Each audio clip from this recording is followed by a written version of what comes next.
Good morning dear students. PTRM के इस lecture में हम आज बात करने वाले हैं अल्टरनेटर चैप्टर के बारे में। इस चैप्टर के अंदर दो टॉपिक हम कवर करने वाले हैं, जिसमें है एक पिच फैक्टर और कॉइल स्पान फैक्टर किसे बोलते हैं उसके बारे में डिस्कस करेंगे, और जो दूसरा है डिस्ट्रीब्यूशन फैक्टर के बारे में। ये दो टॉपिक के बारे में आज डिस्कस करने वाले हैं, पिच फैक्टर और कॉइल स्पान फैक्टर और डिस्ट्रीब्यूशन फैक्टर। ठीक है। फॉर अल्टरनेटर, अल्टरनेटर का काम होता है अल्टरनेटिंग करंट को डेवलप करना। ओके, तो पिच फैक्टर किसे बोलते हैं? देखिए दोस्तों, अगर पिच फैक्टर का एक सिंपल सा डेफिनेशन है कि एक प्रकार का रेशियो है। हम रेशियो डेवलप करते हैं। It is defined ratio of EMF generated in short pitch coil to the EMF generated in full pitch coil। मतलब जब आपका EMF, जब शॉर्ट पिच कॉइल पे जो EMF जनरेट होता है वो EMF, और फुल पिच कॉइल पे आपका EMF जो आप कैलकुलेट करते हो वो EMF, दोनों का अगर रेशियो ले लीजिए तो उसको हम पिच फैक्टर बोलेंगे, जिसको KP से हम डिनोट करते हैं। और इसकी वैल्यू हमेशा लेस देन यूनिट होती है, हमेशा लेस देन यूनिटी। मतलब जो भी आपका कॉरेस्पॉन्ड फैक्टर है या पिच फैक्टर है, ठीक है, उसका वैल्यू हमेशा एक से कम होगा, यानी यूनिटी से कम रहेगा। क्यों कम रहेगा? क्योंकि जो आपका शॉर्ट पिच कॉइल पे जो ईएमएफ होता है वो आपका फुल पिच कॉइल पे जो ईएमएफ मिलता है उससे कम मिलेगा। ठीक है, इसी वजह से आपका pitch factor correspond factor less than unity होगा, आपको ध्यान देना है।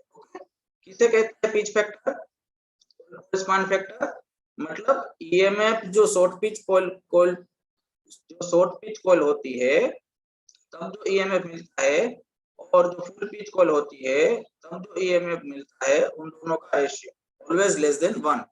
KP denotes the pitch factor. Okay, हमें शॉर्ट पिच कब होगी कॉइल?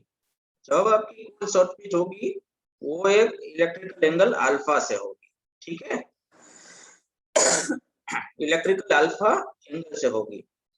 ठीक है, और एरिथमेटिक सम मिलता है, क्योंकि हमारे पास जो ईएमएफ होता है एरिथमेटिक सम वो 2E होता है। टोटल जो एरिथमेटिक सम मिलता है, नंबर ऑफ कॉइल्स जितनी है, ठीक है, नंबर ऑफ टर्न्स स्लॉट्स, तो उसके हिसाब से जो arithmetic sum of into EMF is okay. 2 इसलिए आता है क्योंकि हमारा जो कॉइल स्पान होता है वो 2 होती है। एक टर्न्स जब हम लगाते हैं कॉइल का, यानी वाइंडिंग का, कॉपर वाइंडिंग का, तब उसके पास 2 साइड्स होती है, इसीलिए हम उसका कॉइल स्पान 2 लेते हैं। ठीक है, इसलिए जो हर साइड में इंडिविजुअल ईएमएफ कैलकुलेट करे तो वो ई होगा, तो दोनों साइड का मिला के 2 × ई होगा। ठीक है, इसीलिए हम बोलते हैं कि जो कॉइल टर्मिनल्स मिलते हैं हमें, दो कॉइल टर्मिनल, उसके बीच में जो वोल्टेज होगा वो 2E होगा। ठीक है, और इसको हम फुल पिच ईएमएफ भी बोलते हैं। तो आपको समझ में आया?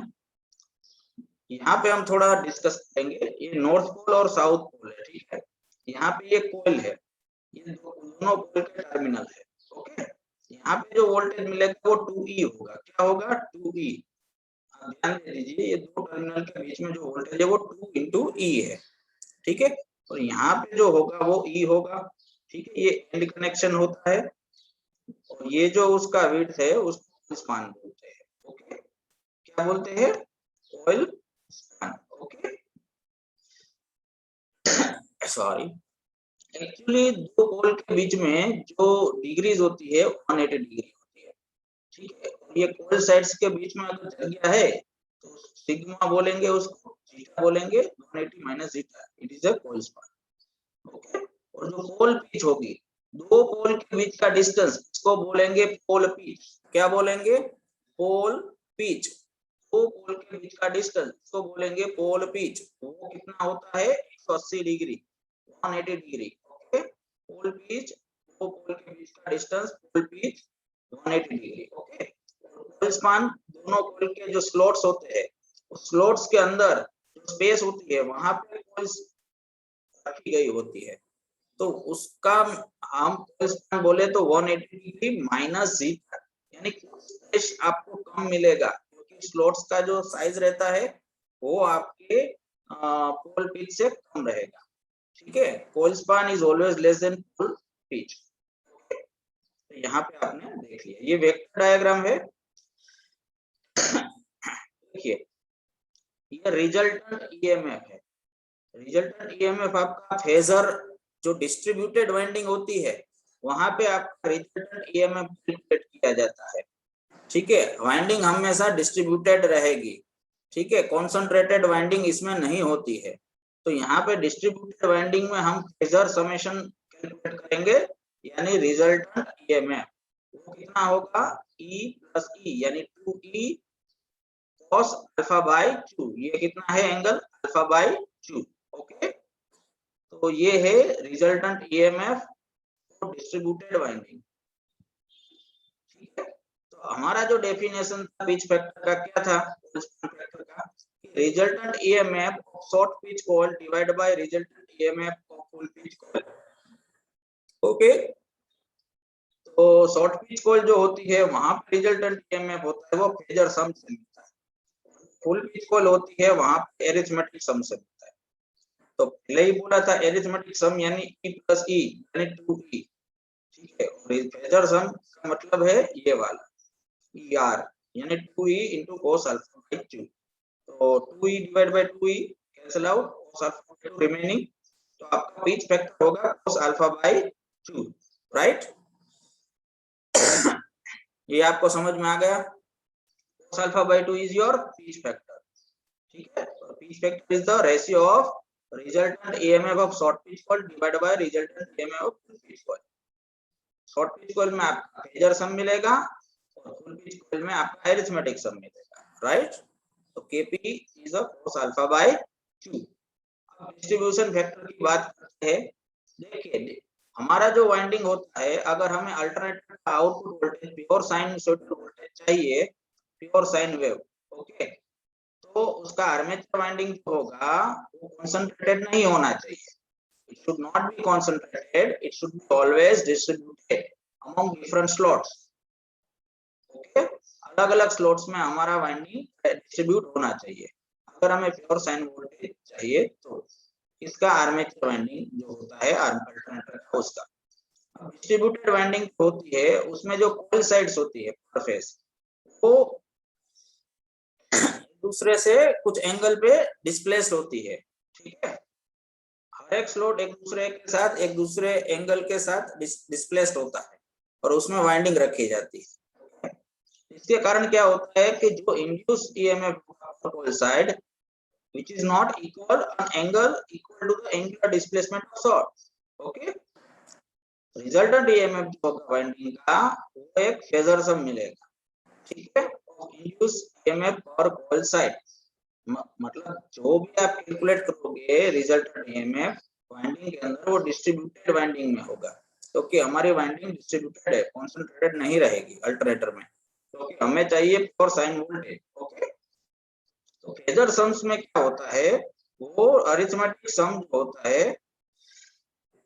उससे कम होगा। अरिथमेटिक सम से फेजर सम हमेशा कम रहेगा। राइट, हमने पहले भी डिस्कस किया।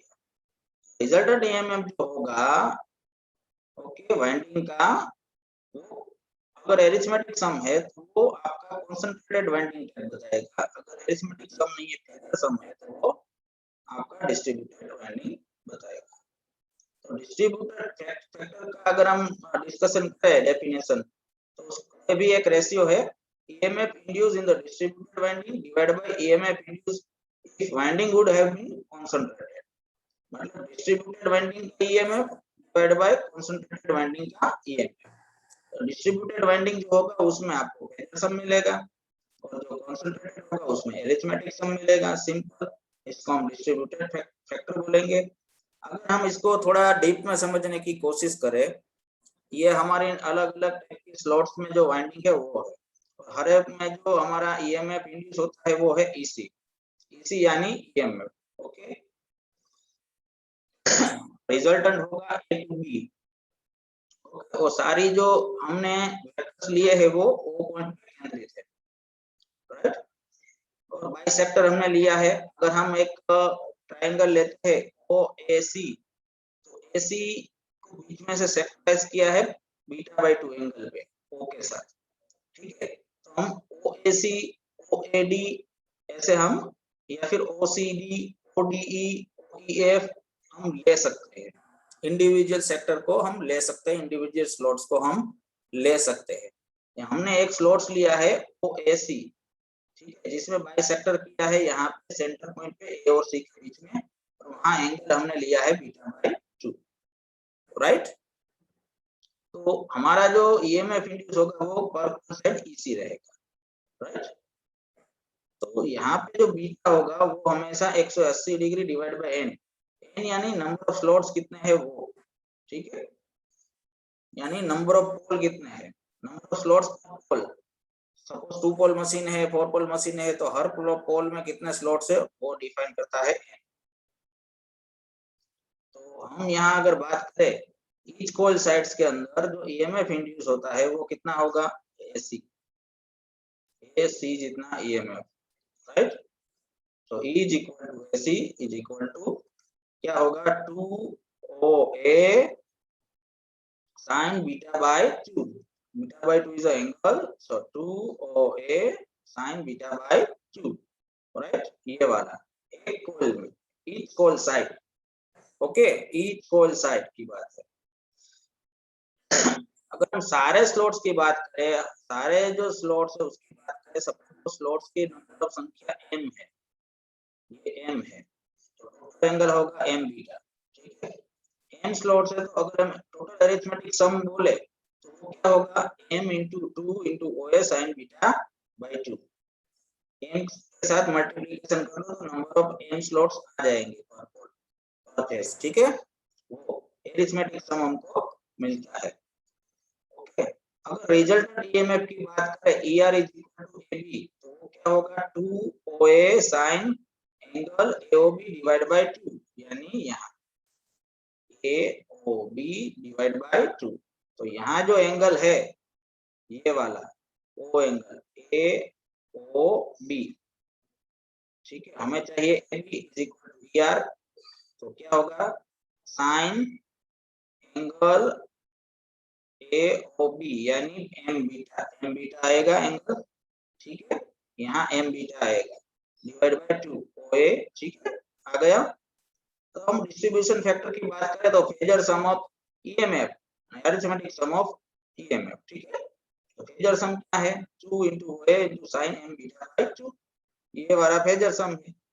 और अरिथमेटिक सम क्या है, जो पिछला हमने कैलकुलेट किया था, m into 2 into OA sin beta by 2, right, this is, so 2 into OA cancel out, sin m beta by 2 divided by m sin beta by 2, ये हमारा डिस्ट्रीब्यूशन फैक्टर आ गया। सिंपल सा है, समझने की कोशिश कीजिए इस एग्जांपल के साथ, ठीक है, ये टोटली रिजल्टेंट है, तो इसको डिस्ट्रीब्यूशन फैक्टर बोलते हैं। अब वाइंडिंग फैक्टर इस क्या, किसको वाइंडिंग फैक्टर बोलोगे, pitch factor into distribution factor is equal two winding factor, simple. So I hope you understand the lecture of distribution factor, pitch factor, coil span factor और alternator किसको बोलते हैं उसके बारे में आपको समझ में आया होगा। So thank you for watching this video. Thank you very much.